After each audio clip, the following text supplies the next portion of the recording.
I'm Katie. This is What is Deployment Anyway at, oh, sorry, wrong slide. There we go. This is What is Deployment Anyway at Pi Gotham, one of the only talks this conference which has the right syllables in order to fill out this theme. My email and Twitter are hiding somewhere on this slide. If you tweet me, I can't reply until after the end of my talk. Sorry. This isn't a talk about the one true way to do deployments. There will be opinions in this talk. There will not be any live demonstrations. This is going to be a background around some of the current opinions about deployment in the world as of 2019. This talk is going to dive into the complexities of deployment and, in essence, answering the question, what is deployment anyway? More specifically, what is Django deployment anyway? I'm choosing Django here for a reason that will become apparent later. We'll be taking a bit of a journey today, and so instead of an agenda, I have some points of interest on our trip. We'll be starting with looking at what comes with Django out of the box, looking at some of the complexities that Django inherently gives us, and some of the helpers that Django gives us to help with those complexities. Not complications, just complexities. We will also be specifically targeting Django 2.2.5 and Python 3.7.4. If you're joining me on YouTube from the year 2027, I'm sorry. I hope that you don't have to use these versions anymore, but if you do, I hope this talk helps. We will also only be sticking to the base Django today. No additional features, no task management, no other helpers. Just whatever comes stock standard out of the box with Django. This talk should be useful if you're coming from your first DjangoGirls tutorial or your first play project in Django, but for a more complex setup, use another reference. So let's look at Django. To install Django, pip install Django. And as of now, you get Django 2.2.5.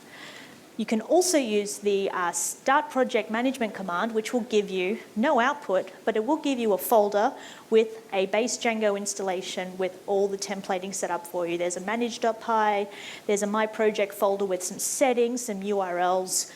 This is what comes with Django out of the box.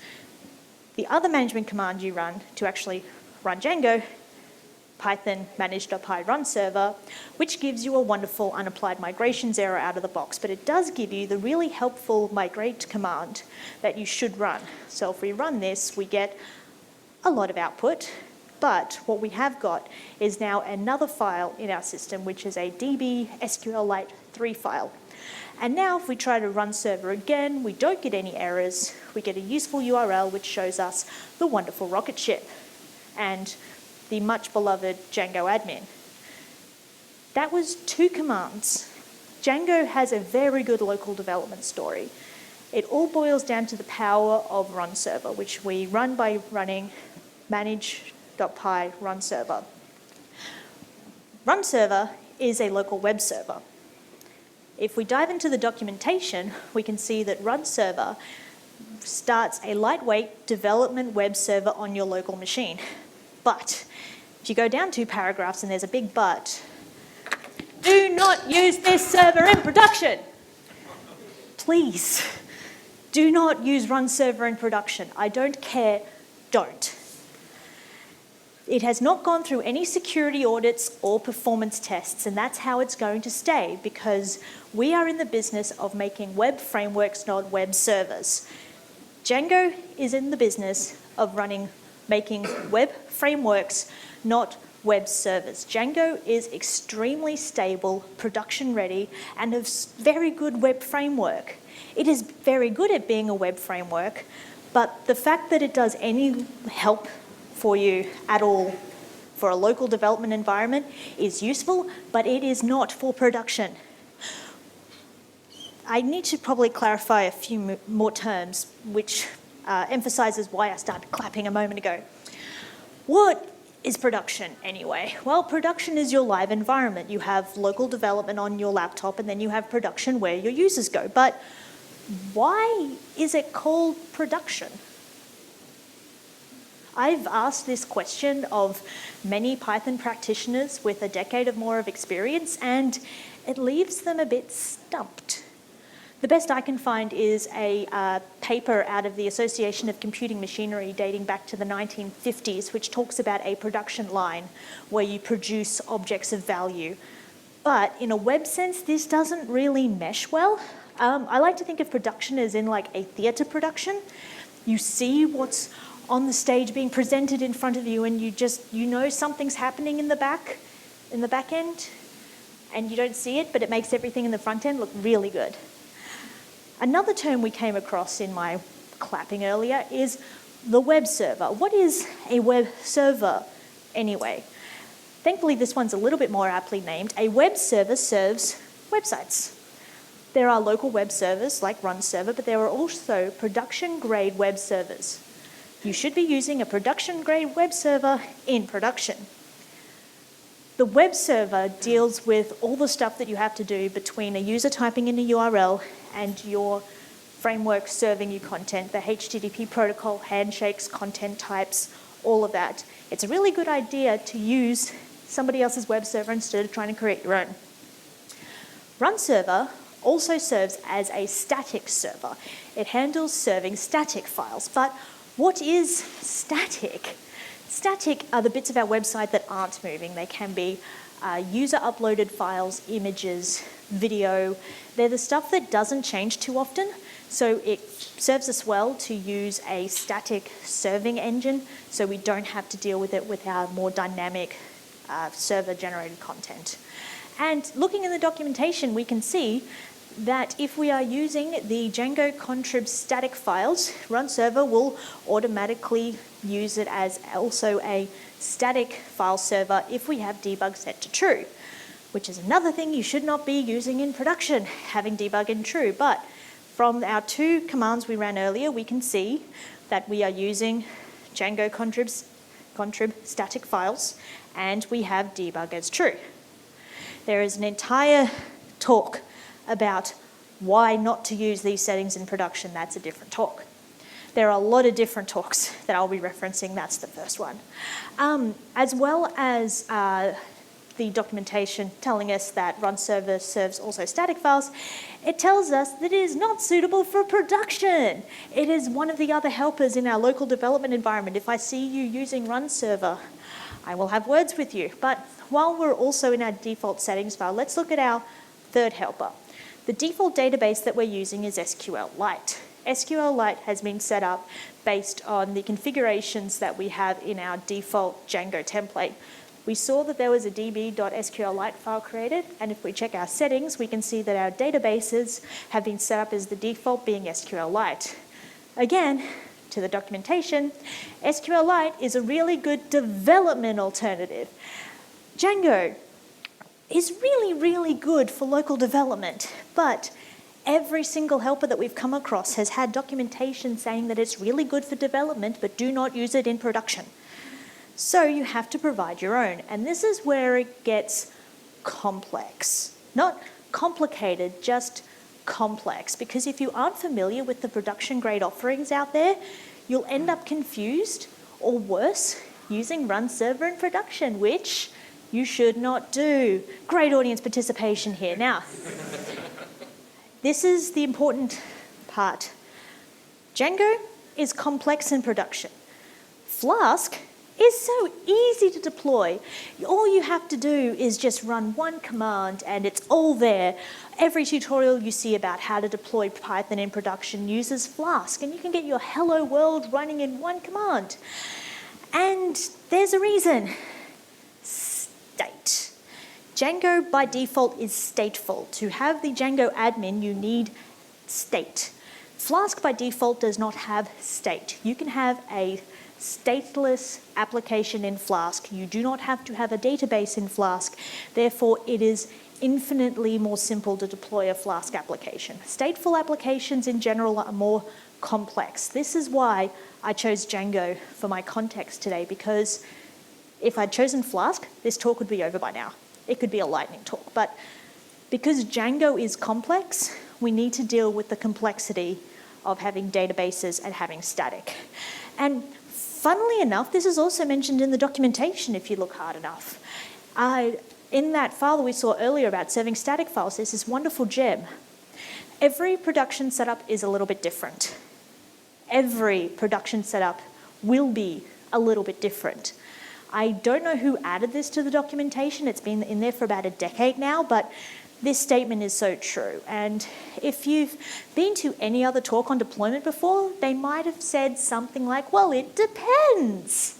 It depends. It depends what you want to do. It depends how complex your systems are. Heck, there's even a talk that's called The One True Way to Do Django Deployments Doesn't Exist. But it's true. I'm not going to use this line. I'm going to use probably a better line. I'm a sysadmin. I am not your sysadmin. A play on the I am a lawyer, I am not your lawyer. I've been a system administrator, an operations engineer, an automations engineer, an SRE, whatever you want to call it, for going on about a decade now. And I've worked for web hosting providers, platforms as a service, and now as an infrastructure as a and now for an infrastructure as a service. And every single deployment I've seen is unique, beautiful, complex, and different. So, for any stateful application, you're going to need the three things that we discovered earlier. You're going to need a way to run your framework that isn't run server. You're going to need to connect to a database, and then you're going to need a way to serve static files. This is the exact same trifecta that we need for Django. We need to be able to run Django, connect to a database, and serve static files. Thankfully, Django does give us helpers for this. We have WSGI, manage.py migrate, and manage.py collect static. So, running Django. To run Django itself, we can use something called WSGI. WSGI, whiskey, WSGI, whiskey, if you want to be pedantic, is a web server gateway interface. But what is WSGI anyway? WSGI is a standard that was created, documented first in PEP 333 back in 2003 as a standard interface for web servers to talk to Python web frameworks. Back in the day, this was a really good idea, and now it's pretty much the only way that you can do Django deployments. If you're joining us from 2027, you have more options now, but right now it's not in standard Django, so spoilers.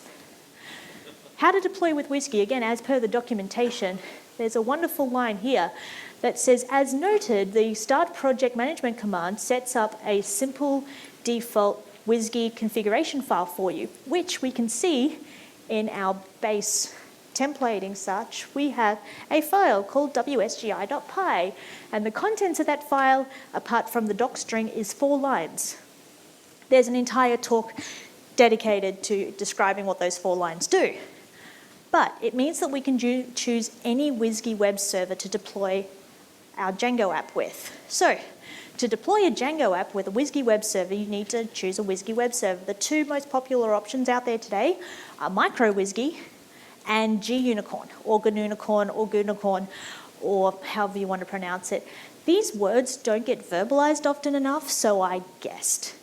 Both these web servers have their own cache of documentation as well, with helpful links and resources. All these resources will be available later.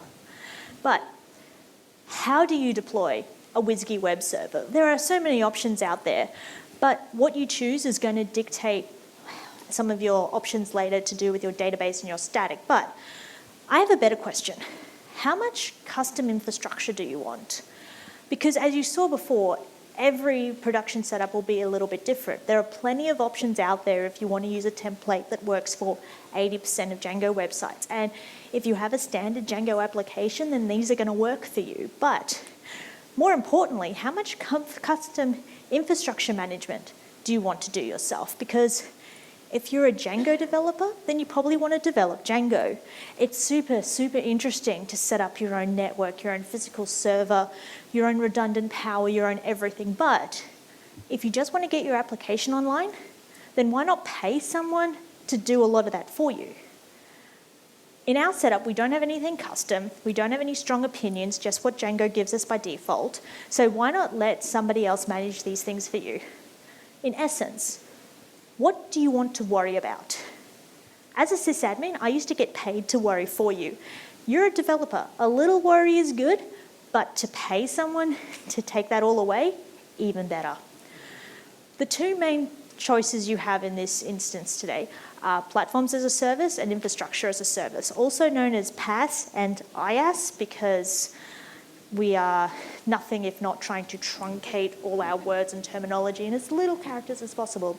And yes, this list is non-exhaustive, but within the scope of deploying a Django application, I've specifically removed some options because custom hardware doesn't make sense unless you have opinions about having your on-prem solution. But as a base Django developer, just come out of DjangoGirls, pay someone else. You could also squeeze your Django application into a functions as a service, but again, I'm going to focus on what's most suited for unopinionated Django deployments. Your platform as a service. These are going to be places where you have a little bit of templating that you have to smoosh your Django app into, but then they take care of everything else for you. You just worry about your Django app and your data, and the platform manages for you your web server, your operating system, your hardware, your storage, your networking, everything else. On the other hand, if you have any opinions about any of these things on the screen, you can jump down a layer and you can go with an infrastructure as a service where you have a choice about which web server and operating system you use. You still have to worry about your Django app and your data, but the infrastructure as a service provider will handle the hardware, the storage, the network, and all that for you. Now, this is very much an overgeneralization. There are entire talks about the complexities of each of these items here, but the reason that I mention these two is, what do you want to worry about? If you have an opinion, choose a platform as a service. If you have any other opinions or requirements, choose an infrastructure as a service. There are entire other talks dealing into these things, but we're going to move on in the interest of letting you not be here all day. The second item we're going to talk about, now that we've covered one, is connecting to a database. We have some wonderful helpers in Django to help us with this. We have make migrations and migrate. These are two management commands that, in my own personal opinion,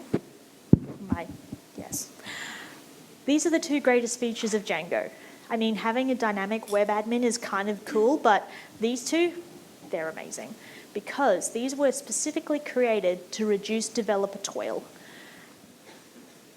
These are the migration framework items that will help you get the exact data structure you need in your database, whichever the database you end up choosing.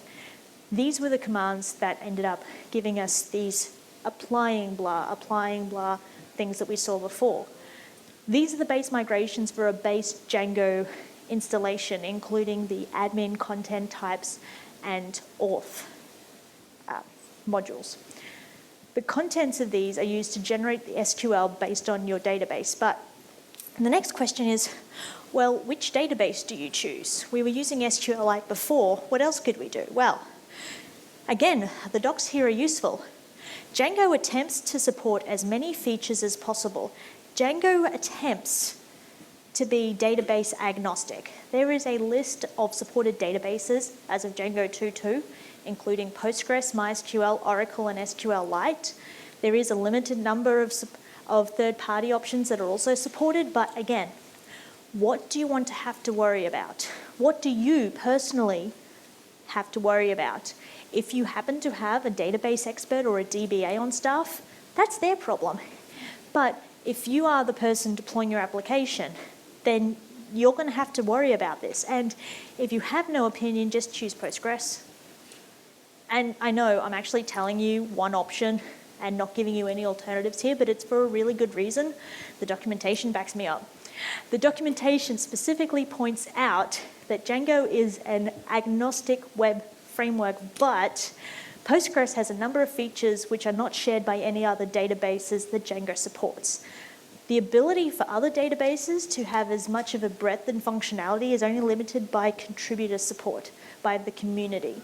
If you want to implement all the things for MySQL or MariaDB, go ahead and do that. You can change both Django to support MySQL, but also MySQL to support as much as Postgres does. But until somebody goes and does that, Postgres is probably the database that you want for your Django. Now that we've all chosen Postgres and no one's had any other complaints about what we've just chosen, we now need to think about database hosting.